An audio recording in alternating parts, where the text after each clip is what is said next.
And we are live. Welcome to the internet. We're so glad that you could join us this fine evening to talk about really important stuff, which is quarantine is sort of over and matches are sort of starting again. So that's exciting because we almost ran out of things to talk about. So before we go a whole lot deeper, I'll go ahead and introduce my lovely panel, starting with the left-handed ginger there in the middle. It is Red's Dot on Instagram or Loudener on YouTube. How you doing tonight? Hi, Mom. I'm doing all right. Well, I'm so glad to hear it. And next, the man with the most mustache in the chat. It is Coy Shoots on Instagram. Hello. So, Coy, how's your mustache doing? Not well. My wife is starting to point out that there's some brown spots, and it kind of makes me mad now that I notice. So it's not just all silky darkness. You've got these brown flecks in there, and that's driving you up the wall. Yeah, it's no good. Well, welcome to the world of facial hair, brother. They're all different colors. My mustache is close to red, but anyway, moving on from male grooming. How's it going with you guys? Get out. I know Coy went out and shot a match this week. Everything go your way at the match, Coy? It's a case of moving the goalpost, but let's say sure. Got out and shot a match. I'm jealous. I didn't get to go out and shoot a match. So that's good stuff. And then it looks like Ryan beat you with your own open gun based on his Instagram post. Yeah, that's true. Joke's on him, though. I've been told you can't actually rage quit out of the sport unless you're at a major. And since there are no majors, you can't rage quit. So, easy. Fair enough. And the Red, you also shot a match this weekend. Did everything go your way at the match? No, but weirdly, I won anyway. I was going to say that your video that I watched was not impressive. Like, I'm not saying in general, I'm saying like I'm familiar with how you shoot, and it was not great shooting from you. Well, there's sort of two things in effect. Number one was that I've been in training mode, so I've been pushing my limits. And at an all-steel match, it's kind of what you don't want to do because then you miss a lot and do stupid things. So I should have dialed it back, but I was having a hard time with it. But the fact is that a lot of the guys who are normal local heat didn't show. The few guys that did, they had issues for themselves that day, so I just sort of landed on top anyway. You won by default. I won't say default. I still had to shoot the match and be there, but they're pretty close. Fair enough. Yeah, and I lived vicariously through everybody else who shot matches this weekend on Instagram.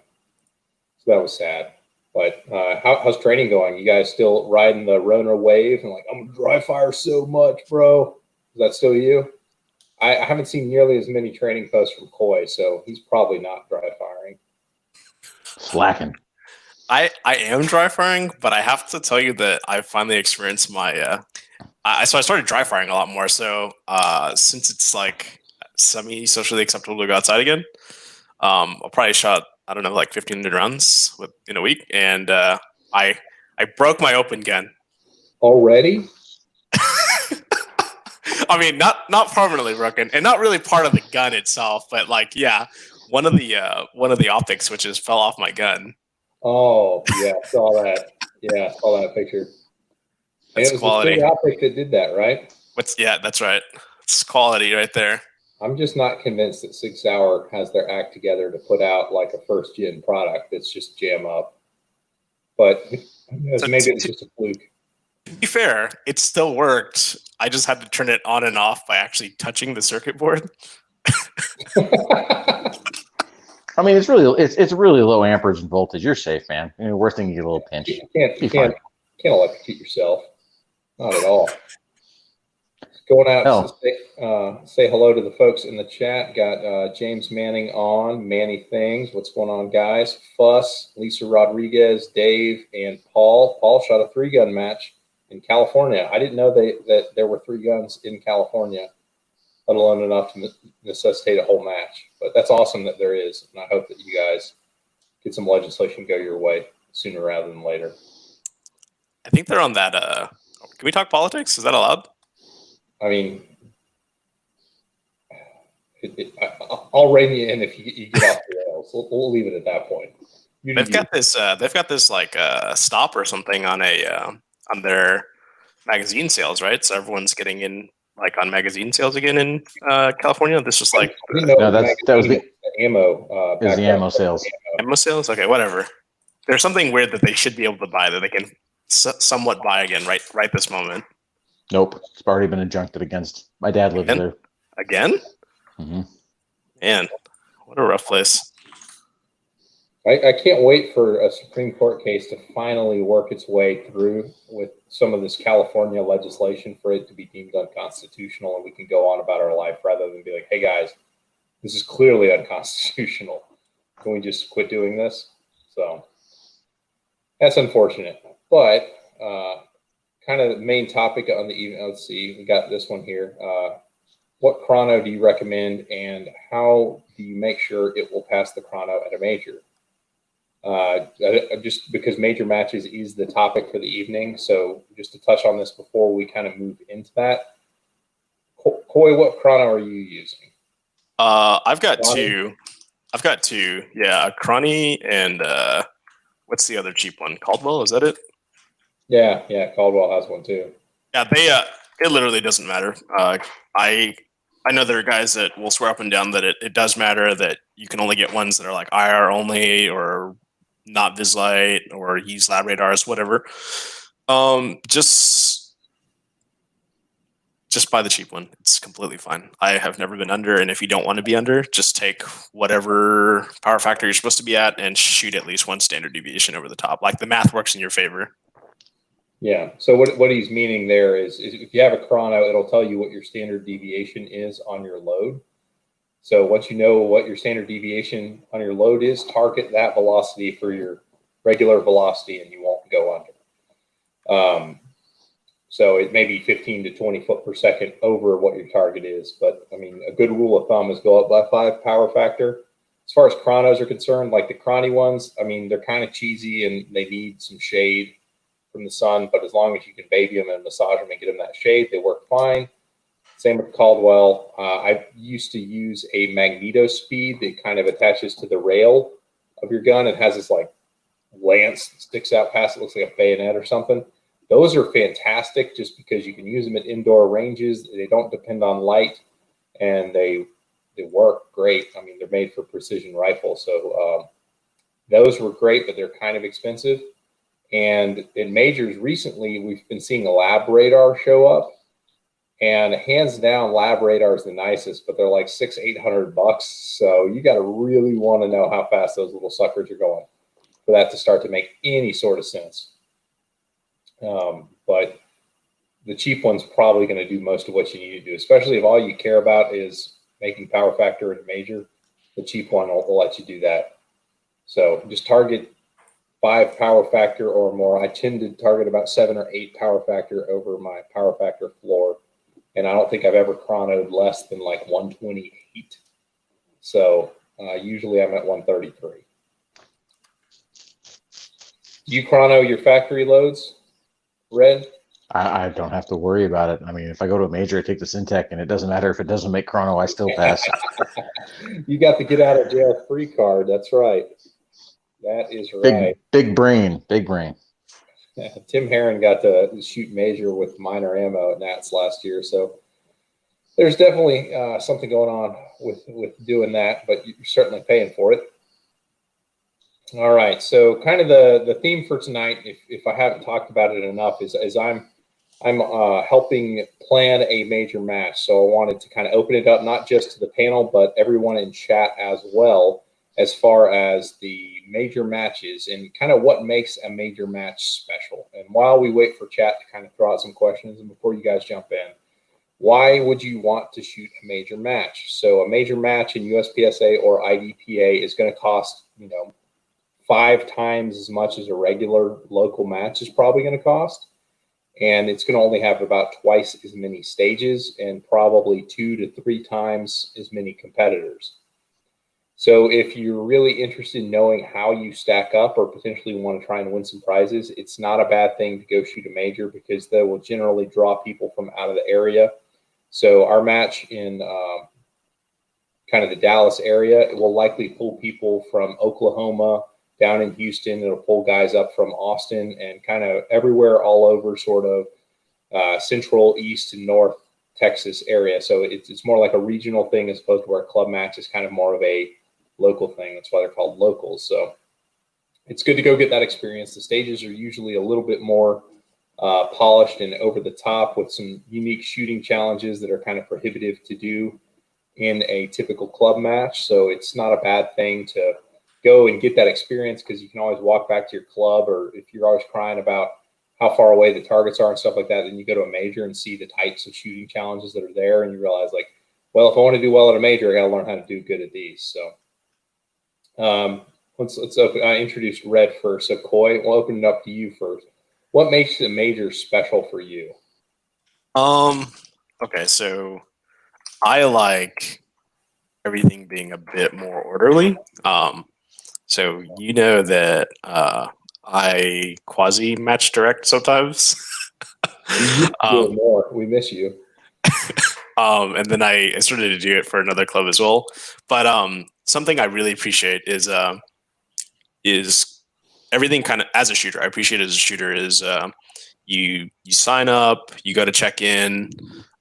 There's double, triple the amount of people there, and you run stages, and they're 30 minutes apiece. If you're going to shoot 9 stages in a day, it's not going to be like a or 10 stages in a day. It's not a 8-hour affair to shoot 10 stages. That's quite possibly. I like shooting. Most of USPSA is not shooting. It is standing around and taping and laughing at people. So we want to minimize the standing around and laughing at people aspect of it. One thing I like about majors, when they're run correctly, is they're staffed correctly. They're very orderly. You're getting, if you're a tryhard, you're getting kind of the best competitive experience, because there's no funny business going on. Like somebody's like, oh yeah, I don't need the overlay. That's fine. That's good. That's definitely a double. There's no weird. I mean, hypothetically, right? There's no weird stuff like that going on. There's a little bit more enforcement as far as equipment goes, though people aren't winning because of equipment, in my eyes. Just kind of like the whole aspect of competition is elevated. And in my experience with majors so far, I don't really see like a lot of diversity as far as like stages go, but I see a lot of very polished stages. Like you'll look at stuff and you're like, you know what, this is not that hard. This is probably easier than when I got back home.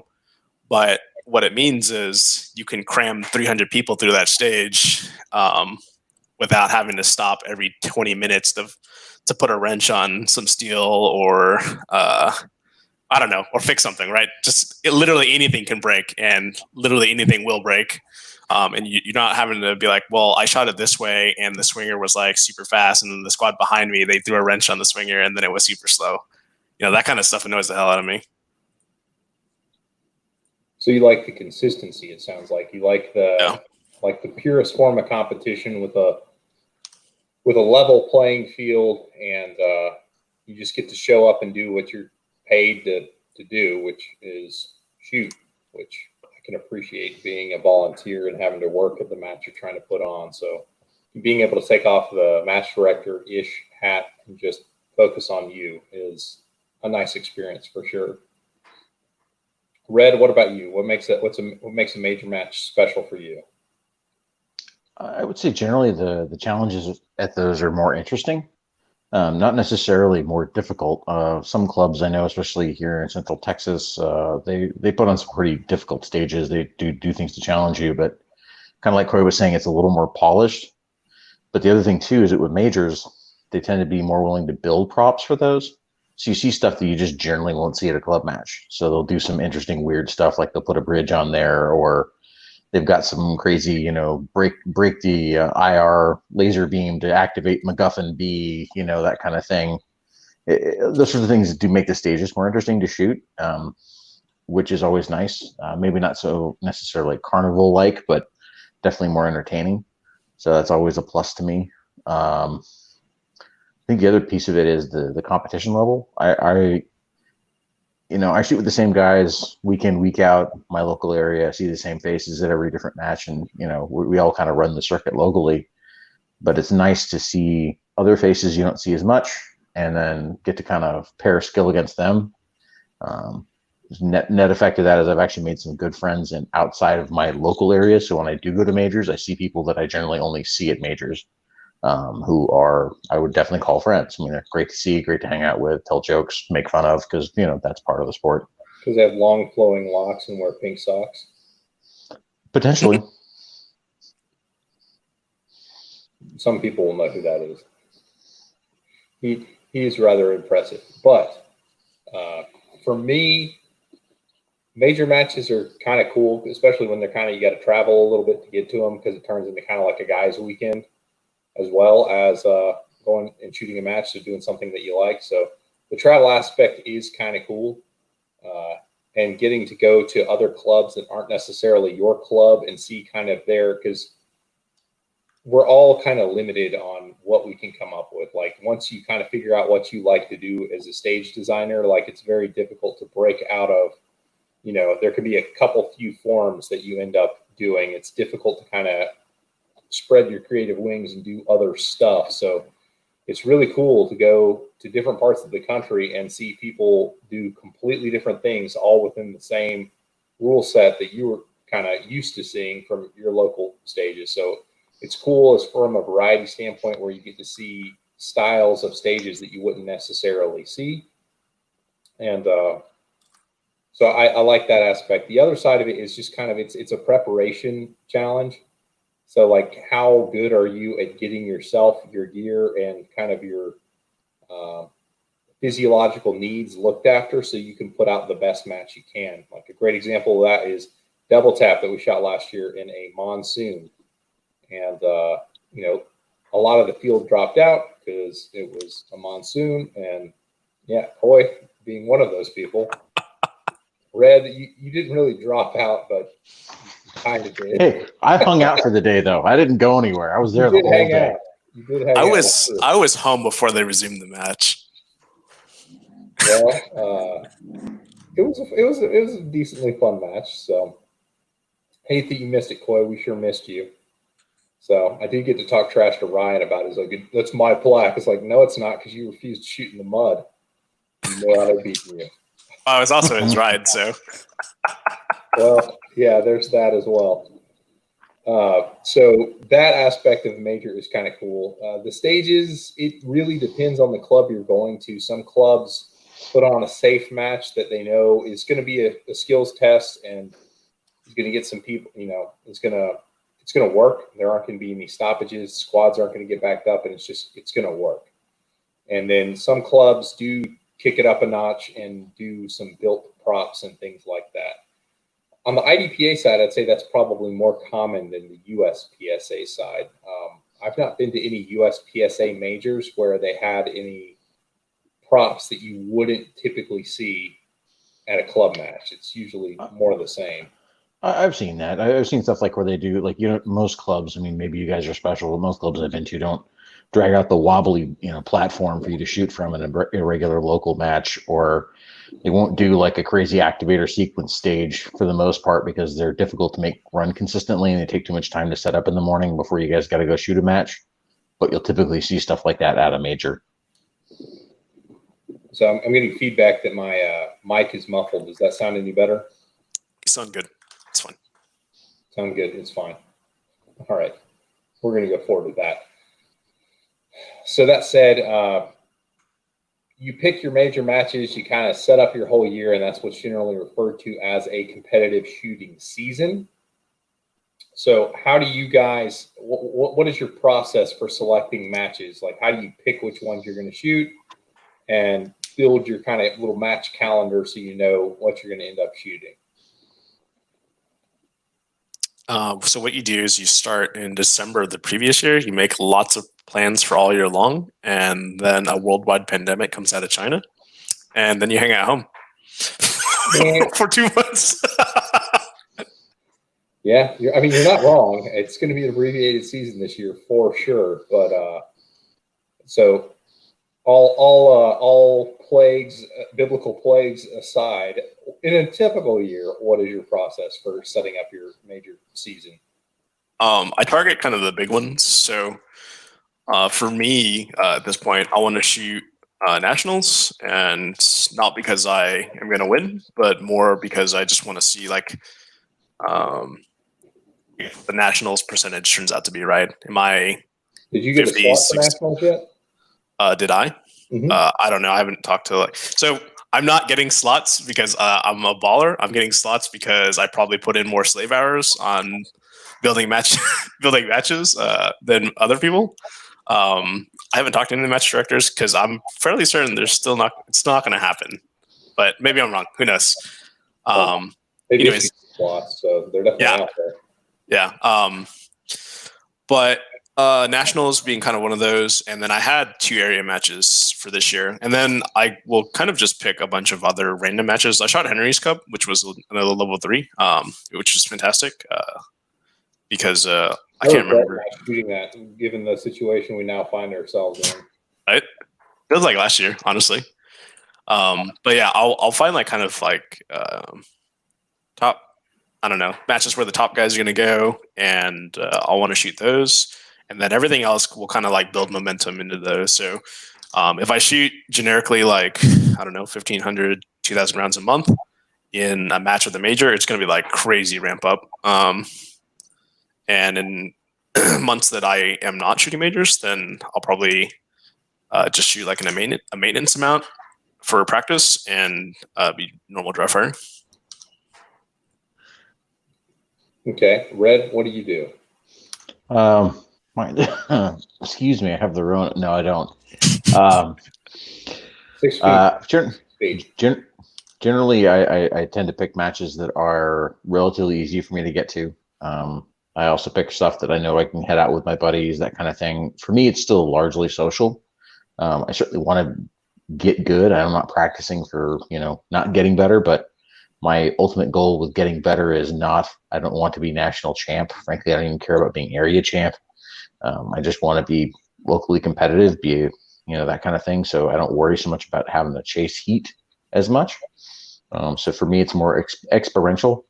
I do like to generally shoot Area 4, except for when it's in Fort Smith, fucking Arkansas. No. Other than that, I generally shoot Area 4. And then now I'm trying to get a slot to nationals, begging clubs around me to see if I can't pick up a slot, just because I want the experience to go to nationals and see what it's like. I mean, it's an experiential thing. Like, I want to go see what it's like. Go ahead and buy that plane ticket right now. FYI. Well, actually, I'm kind of considering it now that United has like a full refund thing going on, and my wife has crazy points with them. So I was like, maybe I just got to get a flight, and if I don't use it, cool, we'll just get it refunded. I bought my nationals plane ticket already, and it was stupid cheap. Like $1.95. No, but I mean, direct nonstop via Southwest, both ways, was like $185 or something like that, which is nice. Really, really reasonable. I mean, it's cheaper than driving. So that was real good. I'm kind of the same as you guys. I'm kind of constrained geographically. I don't want to do any flyaway matches. Like, I do want to shoot the area match, because the area match kind of is if you're not going to go to nationals, it's kind of your little mini nationals that you can go to without too much expense of kind of getting to. The experience, honestly, is not a whole lot different, since it seems like the area matches have stopped being like 14 to 16 round matches and have started being, or 14 to 16 stage matches, and are usually like 12 is what they've been at least all the area matches that I've shot. And but even still, it's good because the pool is even bigger. Like, if you're pulling like the states touching your state in for major matches, like a level 2, like the level 3s end up pulling people from all over the country. So you actually get a chance to run against some of the best people in the game, which is pretty doggone cool. But I mean, so I'll pick the ones that are kind of close together. I try not to do more than one a month, because I don't want to basically widow my wife and kids to go travel across the country shooting, although as much as I may like to. When the boys get bigger, it may be a different story, because we may be loading up the old RV that I don't have yet and going and doing it. But yeah, so looking at that, I look at the places where I really don't even look at who I'll know there or my squads, because I just jump on some random squads sometimes with people like I know from the internet, because I think that's cool to meet new people rather than just kind of doing the same safety blanket of the same dudes over and over again. So I think it's kind of cool to shoot with people you don't know. And fun story about that. So last year at Area 4, I was on a squad with, I had not watched Top Shot at all, but I was on a squad with Gabby Franco and Athena Lee. So it's like I had two Top Shot competitors on my squad, completely oblivious. Don't they shoot up in your area?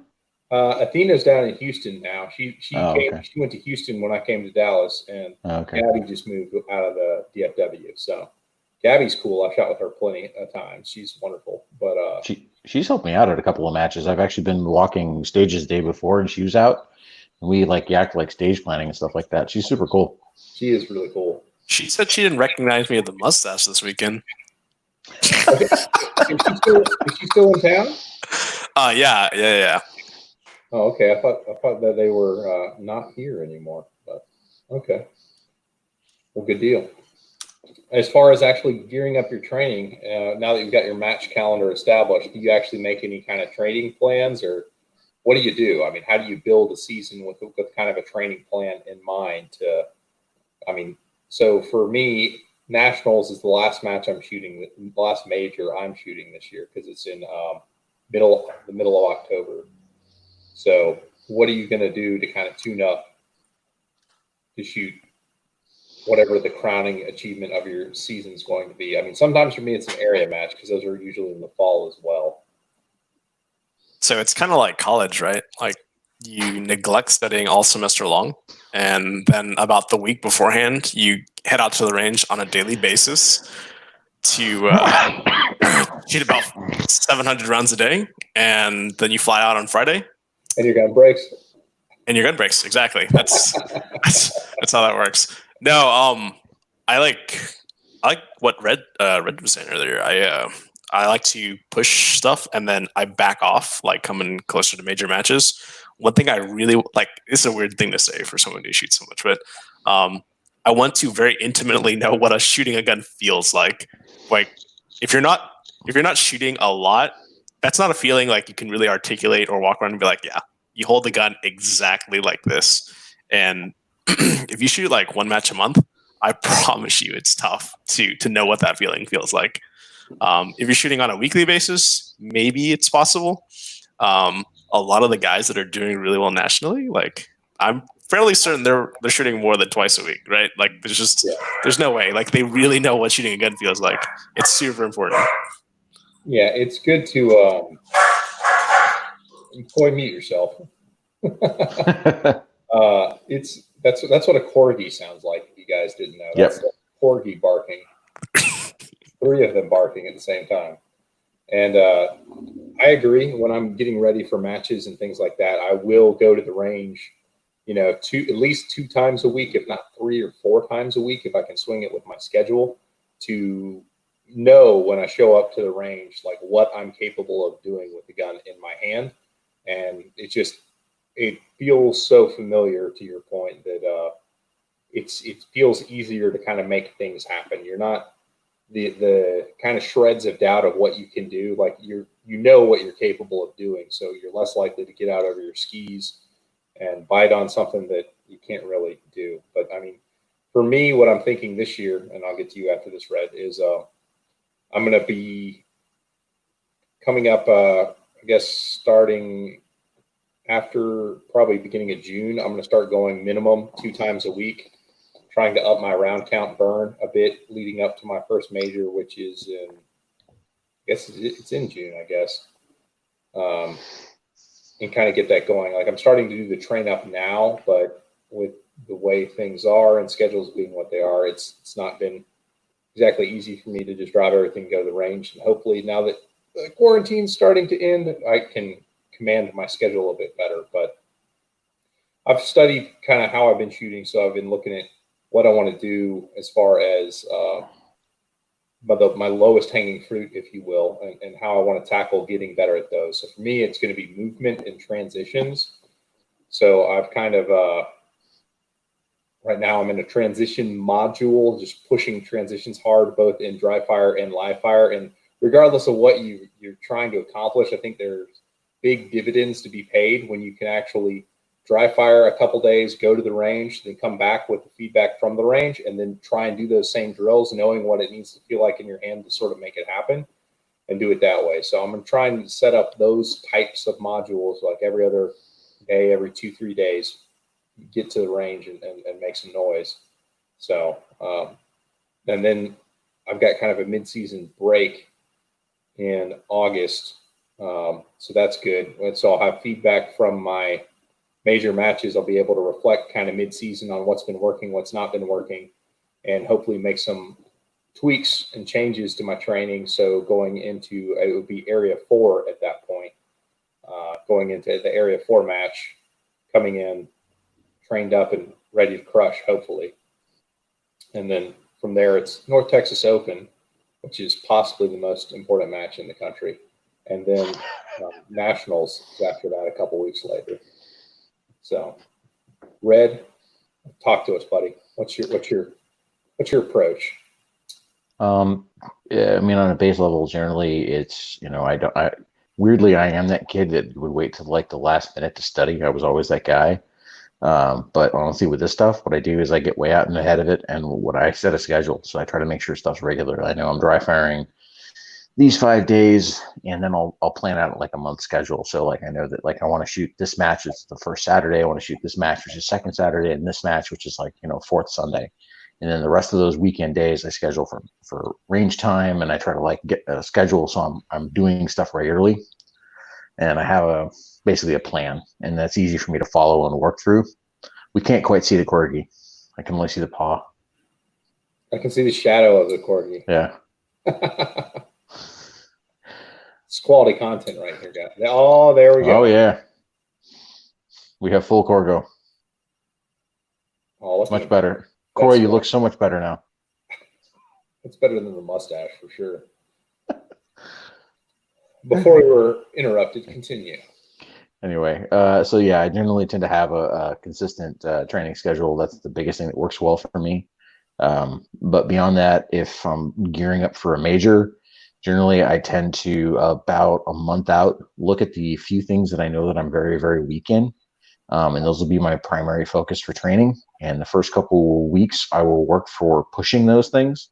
And then the last couple weeks, I dial it back. Interesting enough, Koy made the comment about like what it feels like. I have this thing that is I can totally relate, is that when I can draw the gun and when I get my grip, it feels like I'm shaking hands with an old friend. Like everything feels comfortable, everything feels right, it's normal. There's just this feeling that you're like, okay, I'm dialed in. Like you just know, as soon as you grab the gun, snatch it, and present it, you're like, yeah, I'm dialed in. And it's the same thing when you shoot, and you feel what the gun feels like under recoil, and you're not trying to chase it. True. Wow, dude. But yeah, so for me, that tends to be the thing that I know. That's when I'm dialed in. Is that I'm not chasing it anymore. I'm actually like, it's just happening, and so everything else becomes kind of tertiary. And at this point, all I'm doing is focusing on putting the dot on the target and shooting the stage how I planned.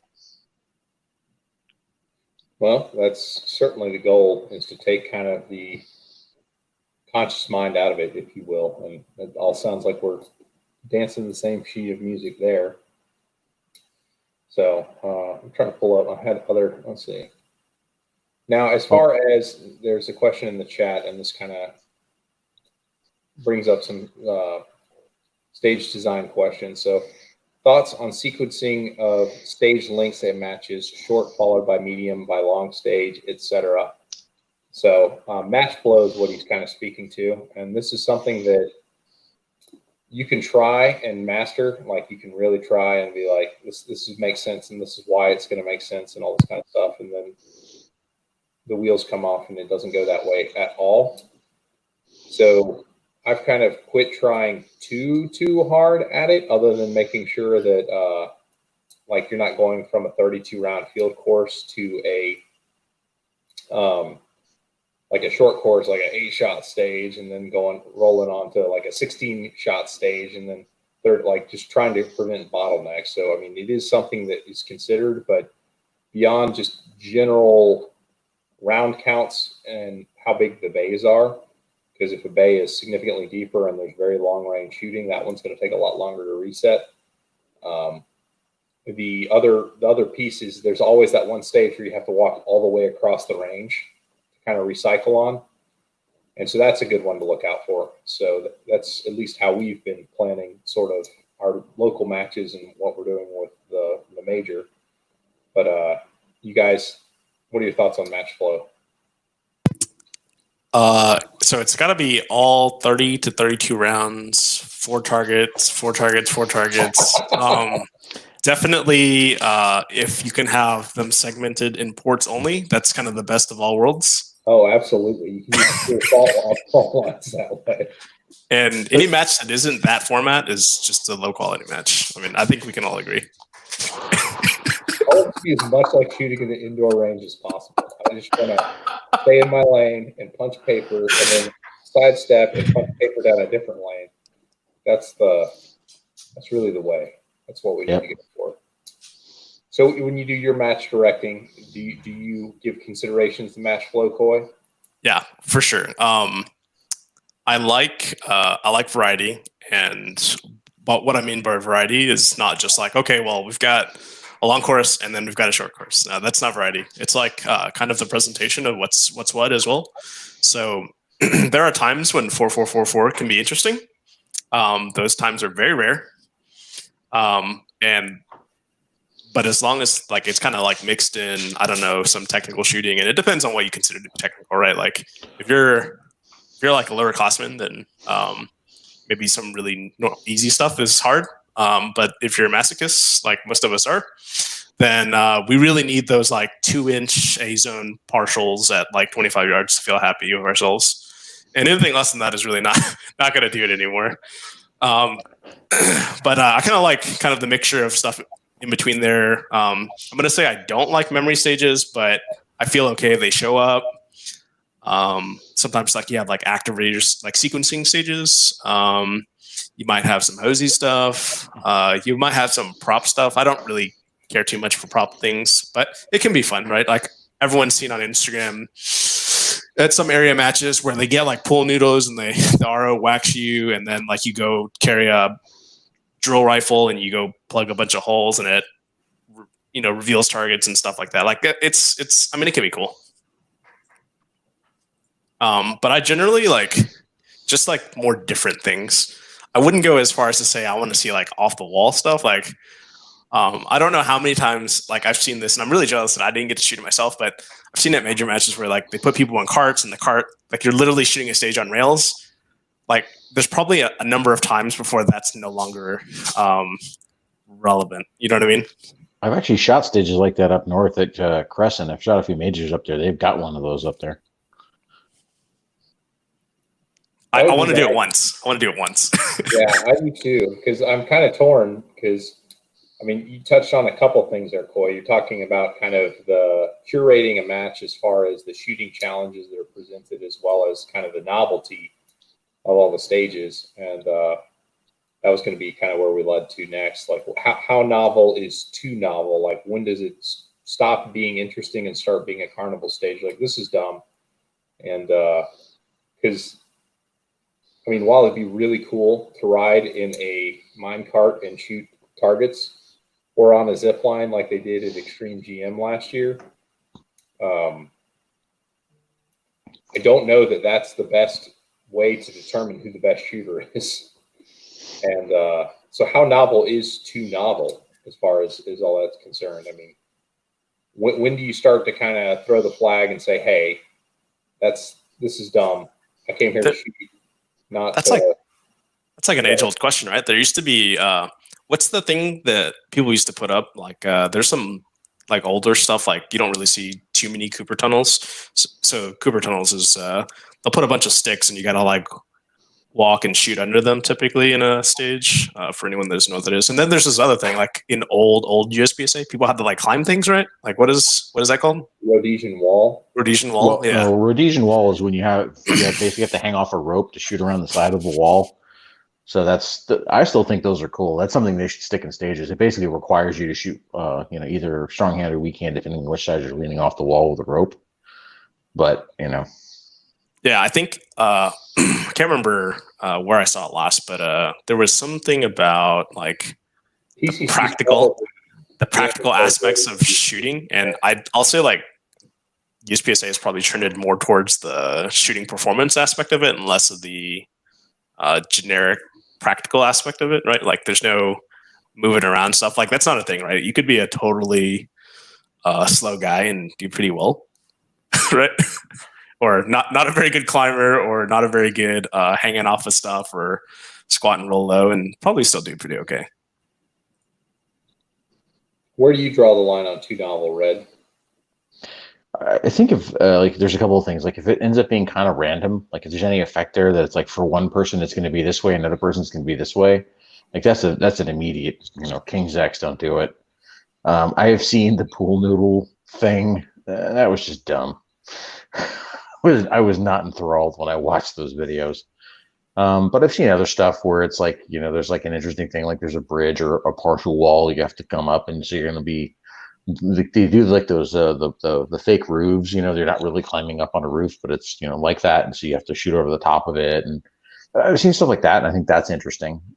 It's not something you get to see generally, but much beyond that, when it starts, I mean, again, balance bridges, narrow beams, things like that are interesting. But there's a thing in, I think Three Guns have it where it's like clays. They call it like a Death Star. It's got like 18 different spinning things all at once. And it's like, I could imagine trying to stick that in a USPSA match and how angry everybody would get if it was in there. It's like this completely random spinny whirly thing that you've got to deal with. So I think once you start hearing carnival music, that's when you got to say, no, not that one. But like shoot houses, for instance, that's not something that every range has. If a match built a shoot house and did a USPSA stage in the confines of this shoot house that they made, is that interesting? I mean, I think so. ROs. It really sucks for ROs. So I've actually done it, and at the time I didn't RO at all or run matches at all. And so with that perspective now, I would never do it because that is, I mean, it's such a huge liability from like a safety perspective. No, see, if you do build a shoot house, you have to build it so there's RO paths. That's the one thing to keep in mind when you build those. That's one of the things you need to make sure you rig for shooters. There's an RO path for them while the shooter's going through the house. The way they handled that was like there was like kind of like something of like an Overwatch position that you can kind of like see your shooter run around. But I mean, literally anything can happen, and more of the safety thing I'm talking about is less about the shooter. And I don't know how many times this ever happened to you guys, but you get something wild, like somebody gives a make ready, and there's a guy down range somewhere behind some like barrel or some like vision barrier that's like impossible to see behind, and so you just have to always walk down range, go check, walk back. The possibility of that goes way up when you actually have real walls, and you have to walk all the way around something through a shoot house, make sure nobody's in there, and then get out. It becomes more of like a logistical thing, less of, I suppose, like a shooter's going to shoot somebody thing. Well, but even that, you can handle that by having that properly staffed. I mean, that's part of that. Like if you've got ROs in the right places and you can easily clear it and make it part of their pattern, that kind of thing. But yeah, no, I get it. If you're stuck and you only got two dudes to run that stage, then yeah, that becomes it's a pinch point, and B becomes kind of a cluster. Yeah, Carl in the chat mentions there's a range in Georgia. South River Gun Club has a shoot house that's always built up. But the downside, because it's always built up, is the stages that they put on that stage are always the same. Like it's the same experience every single time. It doesn't matter what to do with the target. It's just like you're going to start out of the front door. You're going to go inside, and there's going to be some targets. Then there's like this side yard that you have to run into, and then there's some targets. And then there's the backyard you got to run into, and there's some targets there too. So it just it's the same thing every time, and the novelty is sort of gone once you've done it one time. So I feel like if it is something that's purpose built for the match or set up a certain way, especially just for that match, it probably can be new and fresh and keep it novel. But for people who shoot it, month in, month out, it probably can get stale. But I don't know. The shoot house is something that's interesting to me. Like as far as like where I would draw the line, when you get activator sequences that are completely unpredictable, and that's where I kind of throw a flag, because it's just like, this is dumb. I got hosed by how these targets decided to present, and it's nothing I did. That, like, for instance, those double swingers where they put a no shoot and a shoot target on the same swinger, and sometimes they sync up and they do this exactly, and you just have to wait until finally they start to separate. I had that happen to me one time, and I was like, this is the dumbest thing in the world, and I hate this thing. It's no fun when it doesn't go your way. But I mean, there's always going to be that one guy who it breaks exactly for him and goes his way. So taking the competitive equity out through that kind of stuff is not cool. But I mean, hold the baby doll type stages and things like that. In very small doses, those are probably okay. And if it's done in an interesting way, when the targets are curated in such a way that, like, the shooting challenges become kind of interesting, where they're sort of Goldilocks, not too hard, not too easy, like within the realm of skill for most shooters without going crazy. But it's tough. I don't know. I like the minecart thing. That's probably too novel. That's probably, I mean, I want to do it, but I only want to do it once. Like back in the day with IDPA, there were stage starts where you had to climb out of a trunk and like silliness, so that you're trying to recreate action movies. And that's pretty cool, honestly. If you're just going for the experiential, like have fun kind of shooter, that kind of experience is cool. And I think that's like one of the big strengths of IDPA is most, if not all of their majors end up with several of those kind of like memorable type stages where you're like, okay, that was pretty cool. And because the guys who usually put on those matches, there's a bunch of retired dudes who volunteer. They build some amazing, amazing props. So you go and you're just like, man, why can't we have nice things at USPSA? And the answer is because nobody will put in their time and build those things in the same way that they do on the other side of the house. So I don't know. That's one that I'm struggling with, trying to understand, like, what can we really do and make things be interesting and not samey without totally turning the shooting contest aspect of the sport on its head. Let's see here. I didn't plug my sponsor, so now's a good time to do that. You can save 10% at Gallant Bullets Pro 10. Check that out. There it is. At Glock Store, you can save 10% with Humble 10. My old code doesn't work, so if you've been using it, that's the one to use now. And you can get Baller concealed carry holsters unless you're left-handed, in which case Harry hates you. But for all you righties, be glad he loves you, because he makes really good holsters. And the Humble Marksman will save you 10% there. So jumping on to some of the questions that we got. And really, guys, if you want us to answer questions, you have to ask questions. So the reason we have our Instagram handles and our YouTube channel is because that's where you ask the questions. Instagram, we'll usually post up something day of in our stories. You can ask questions there. I'll post something on my YouTube channel that you can reply with comments. And if you leave questions, we'll answer those questions for you. So the MVP of the week with the question answering asking is Manny Things, or Am I Manny on Instagram. So basically, we're going to just be answering all of Manny's questions. So if you have questions, that's how you get them answered. Now, Manny Things, if you had to switch back to an iron sight division, which would you choose? I feel like, Coy, you've got a couple areas you could go, because you're already used to loading pain in the butt ammunition with your 9 majors. So like 40 is MPD, whereas I'm just loading these wimpy 9s. If you tell me I got to do like roll sizing or any sort of bulge busting or any of that nonsense, nobody's got time for that. I'd have to shoot 9mm. So the question becomes is, do I be not competitive in limited and shoot limited minor, or do I swallow my pride and lobby hard as hell to get production changed to a 15-round division? So Red, I want you to note this. This is how you know he's not really into relighting. So I've done way too much research on this. 40 is actually easier to reload than 9 is because there's no like military brass, and so you never have to deal with crimps. I think more of the guns take care of like the Glock bulge things. I don't know any limited shooter that has ever had to do anything weird. I think life is good for them. Like there's no wrong size primers. There's no crimp primers. There's nothing complicated about it, and they don't even have to like load a lot of powder. So I think from a logistics perspective, limited is probably the way to go. But if I had to shoot irons, I'd probably quit. Yeah, irons aren't that interesting to me anymore. I don't know. I know a couple limited guys who ended up having issues with length and all that kind of stuff, and that could be gun related or it could be ammo related or both. And I don't know.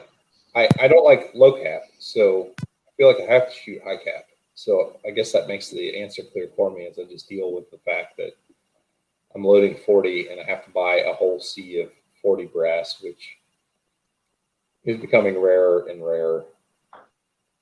Red, which iron division are you going to shoot now? If I was going to have to shoot irons, I would probably end up shooting limited just because I don't want to do lots and lots of reloading. I played production when I started, and I hate counting to 10 and reloading. I just hate it. So yeah, I'd probably end up shooting limited and shoot 40 and, swallow my pride and take some comfort in having major scoring. All right. Plus, I think I can actually buy 40 cal match ammo. I can at least buy 40 cal Syntech. Yeah. Syntech makes some. I think there's some cheap ammo that I can't remember who, but somebody's making cheap ammo that makes major. I don't know who it is. It's not Winchester White Box. I do know that. That 165 doesn't quite get the job done. Who in their right mind would buy an MBX Glock mag for CO or limited? Coy, you do that? You do that 24+1, my man? Of course. I mean, at least one mag, right? Like, since switching to open, that's probably the biggest thing, right? Like, stages that are like 28, 29, 30 rounds, like, yeah, you're going to reload no matter what, unless you're an idiot, right?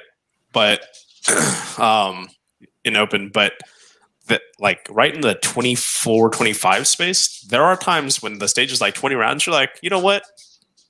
I don't need to, and I'm not going to, and I'm going to feel super fine about just shooting whatever makeups I see, assuming you're not just like crapping bullets all over the place.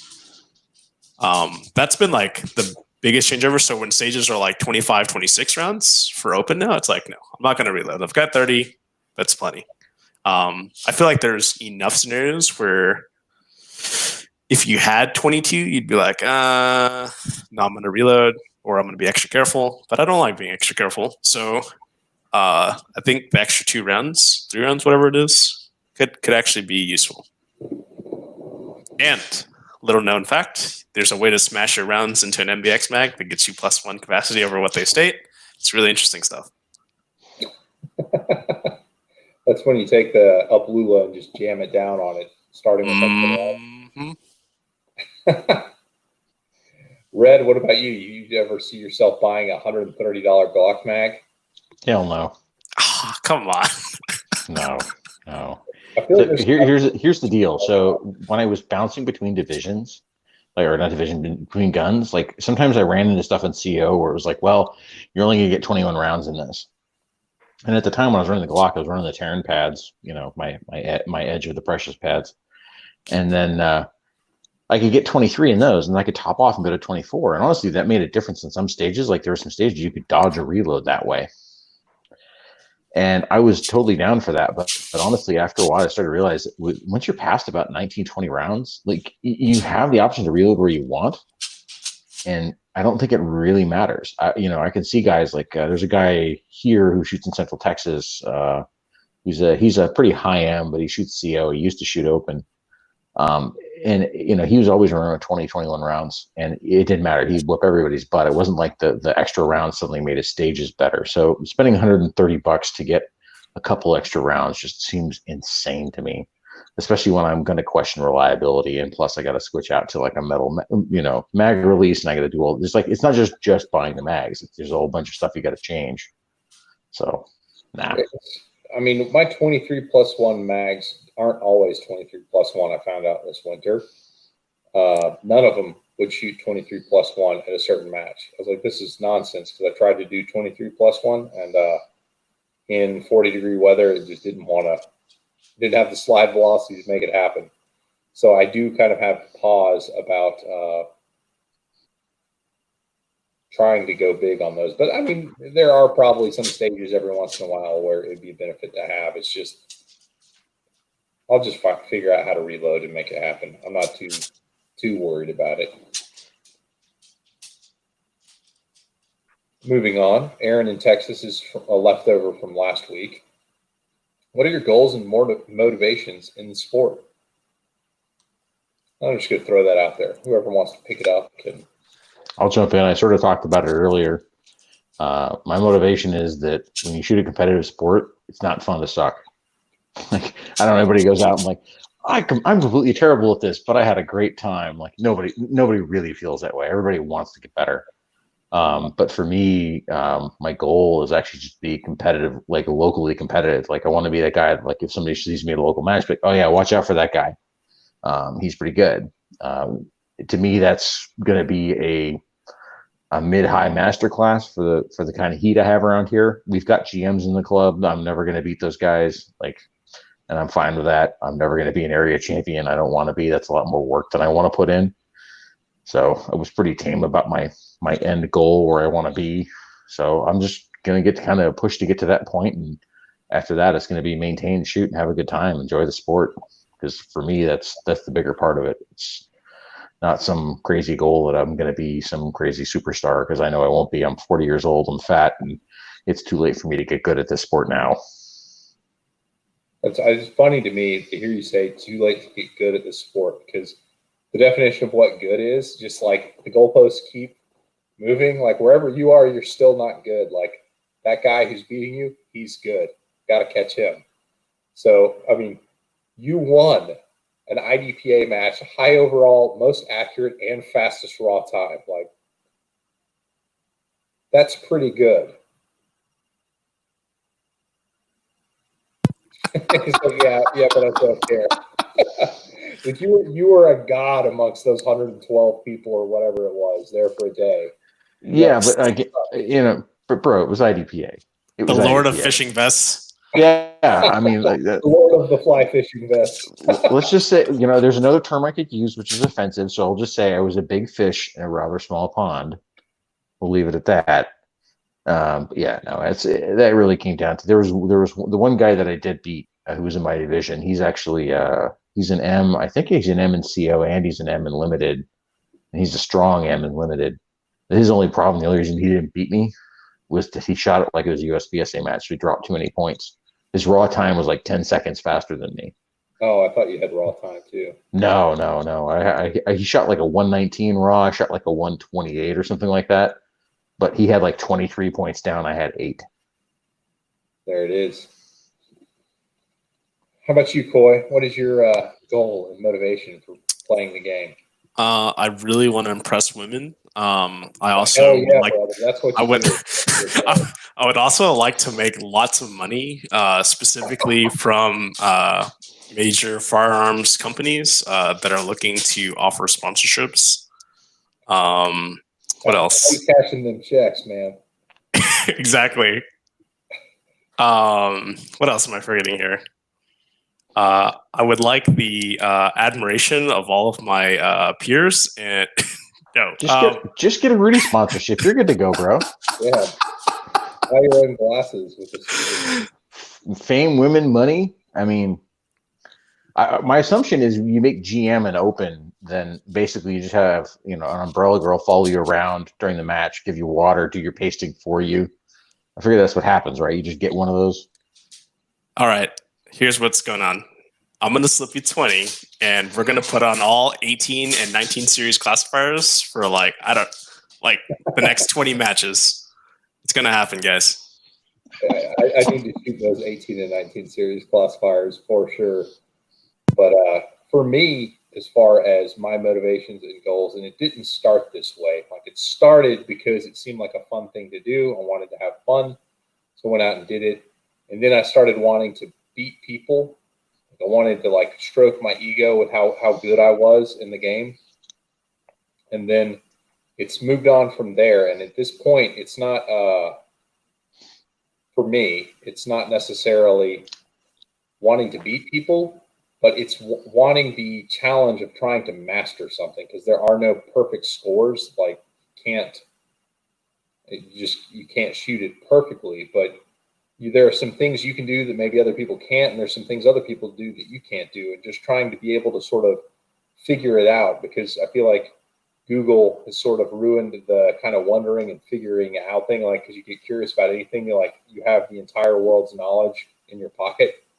So you don't have to wonder about much, but there's no shortcuts in practical shooting. And I like that about it, where you kind of have to figure it out on your own. Like, this is where you can get, but how do you get there from where you are? And you have to sort of struggle and figure it out. So I kind of embrace and appreciate the struggle and trying to master something. And I'll say this, in other areas of my life, I have seen benefits from having that sort of master's mentality, and how I approach USPSA. If I approach other things in life with that same mindset, like, my ability to be successful is significantly better. So it's a life skill that I didn't have before I started shooting USPSA and caring about it. So seeing where that goes is kind of where I'm at with it. Coy, you got a thought that's really tickling your fancy over there. Don't hold You said there's no shortcut. There is technically one shortcut that nobody likes to admit. PCC? Yes, you add 10 inches of barrel to your gun and a stock and about quadruple the mag capacity, and that instantly makes you good. In the overall, I guess it does, but until you shoot against Max Leograndis and you realize you're not that good. Right? That's what good looks like with a PCC, and you don't look like that. There were a couple comments out in the chat before we jumped off. Where is it? Speaking of Glock mags, any thought on the Magpul Glock mags? To which Coy said, "I OEM." I will say that the Shadow systems that I picked up about a week ago or whenever it was came with two Glock G9 15 rounders, and I actually like the length and size of the base pad better than the OEM ones. So far, they've been okay, but I only have a few hundred rounds through them. But I mean, for practice mags, they're probably okay. So I've shot. I actually, when the Magpuls came out, I got some full size ones, and I was running them for competition, and they are okay for about 3 or 4 months, and then the spring gets cycled so much it gets soft, and you start getting misfeeds out of them. They're not reliable. That's the problem. They're okay if you're the guy that goes to the range once a year and whatever, and then you're not going to wear the mag out. But if you're shooting competitively, stick with OEM. You're going to be a lot happier. But I wonder if you change the springs when that happens to an OEM type spring. It's a Magpul mag. You just toss it out and buy a new one. Like, trying to get a spring is more difficult than just buying another one, and they're usually cheap. But to me, I'm like, I'd rather just get a regular. I mean, because that's the whole thing. Like, the regular Glock mag is what, $10 more expensive, and if you're just running straight mags, they'll live 4 times as long. But I can get a whole pile of them, man. Whole pile. Well, we'll leave that alone. So you really don't like Fort Smith. For people who are just listening to this, haven't seen, Red has been crying in chat about Fort Smith. Goddamn awful place. Terrible range, terrible hosts, never going back. Josh Benware is worried about his midwife crisis. I'm not sure what a midwife crisis is, but it sounds interesting. Where was the other question I saw?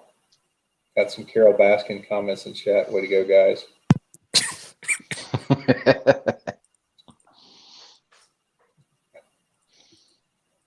Coy is laying out his master plan on how to be good in chat.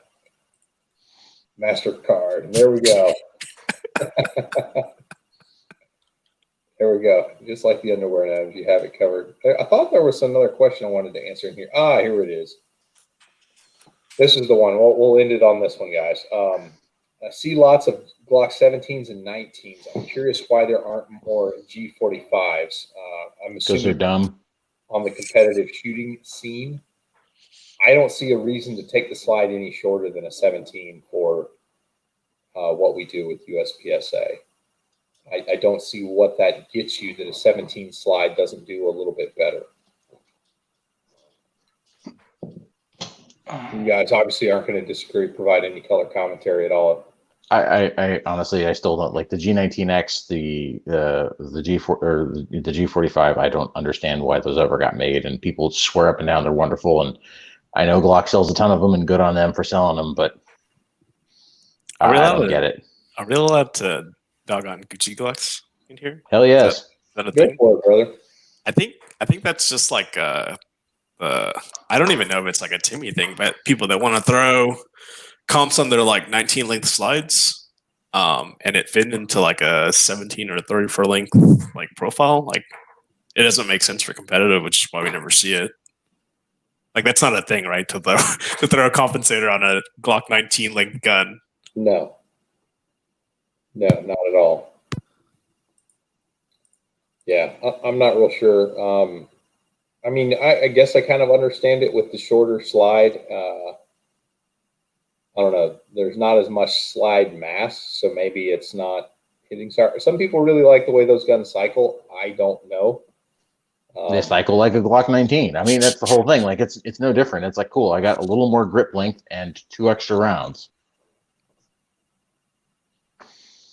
Yeah, I don't know. I think if you want a Gucci Glock, it's a great platform to build from because you buy a threaded barrel and then put a comp on it, and hey, look, you got a Gucci Glock that fits in regular holsters. So that's pretty cool. I guess. I've never seen. I don't know. I've not shot a 45. Maybe it is a totally different. I have shot a 19X. It didn't blow me away.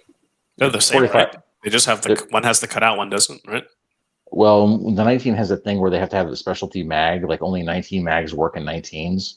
Oh, that's Otherwise, gross. like yeah. So that's like the 45 basically solved that. To like, okay, now you can go back to using regular Glock mags. You don't have weird compatibility issues. So Yeah, I don't know. I mean, I did get a Gen 5 19 the other day, and it is a sweet shooter. I really enjoy it. Those are great, but I don't know. I just don't see a big upside. Like having a full size grip is great for gun games because you don't pinch your hand on the reload and you get more rounds, and those are all good things. But it's just like, why would you give up a half inch of barrel?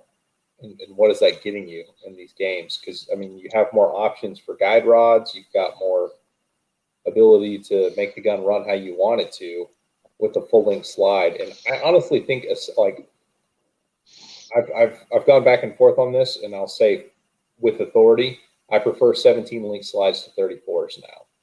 Like if I got to go back in time and they had the 17 MOS with the front serrations in stock when I bought my guns, I would have bought those. But yeah, I'm still strongly in the 34 camp. Bastard, because Coy sold his. We did the opposite. Yeah, so Coy got 17s, and before he divested of them to go shoot open. But at the time, I was like, I'm so good with 34s. I like my 34s. But now, no, I'm firmly in 17 camp. I think 17 is the way to go. I don't know. I'm still in the 34 camp. I like having more mass way out front. It's on the right end of the lever for me. I see less, like, I don't know. I don't get as much like muzzle oscillation from the 17, and it feels handier. It comes out of the holster a little bit faster. The balance is better. I kind of prefer the way it balances. So, Again, I've shot them both. I can't, from a balance perspective, I can't tell the difference. It's to me, I like I said, the biggest thing like with the guide rods, getting the full length ones, the 34 is you get way more mass out front. I found the front end settles better. You know, find the right spring, tune it up, you're good to go. I'm not saying that the 17s are bad or they're a hindrance, frankly. It's between the both because I've got them both. I shoot them both. I think I just like the 34s better. Just Pick already had a comment earlier that I didn't bother putting in there, but he's attesting that the G26 is the professional's choice for the carry optics division. Let's get the Glock 26.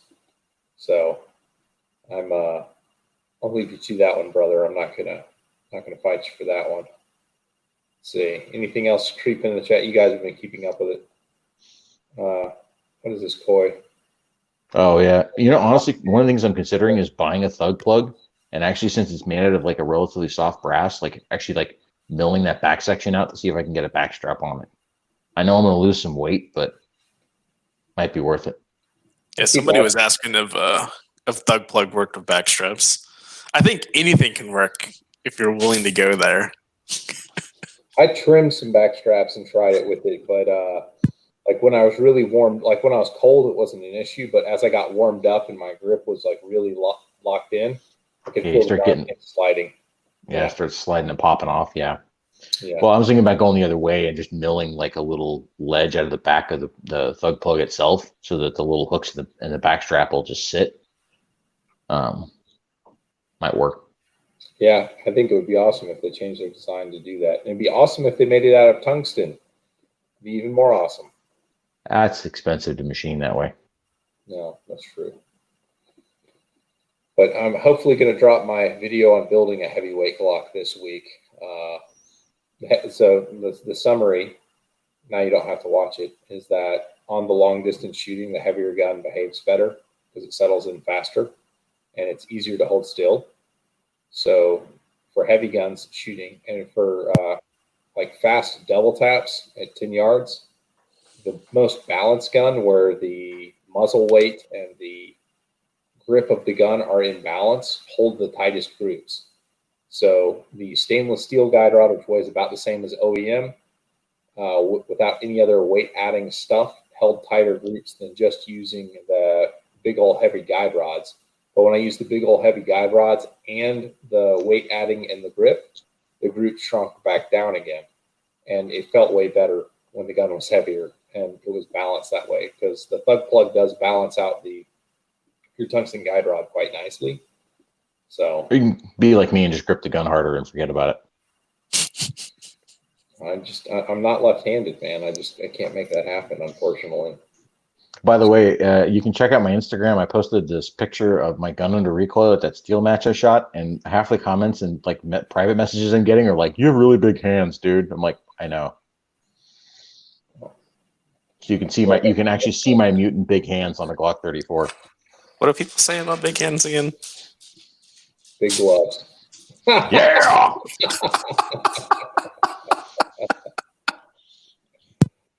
Big You have a red one, Coy? Naturally. I mean, what would I do without a red one? There it is. All right, and on that note, it's clear that we're tired. This is a good time to wrap it up. So the moral of the story is you should subscribe to this channel, and you should follow these kind gentlemen and myself on Instagram as well. And we may have another one of these next week. We may not. Depends how we feel. Well, Godspeed, Internet. We'll see you later.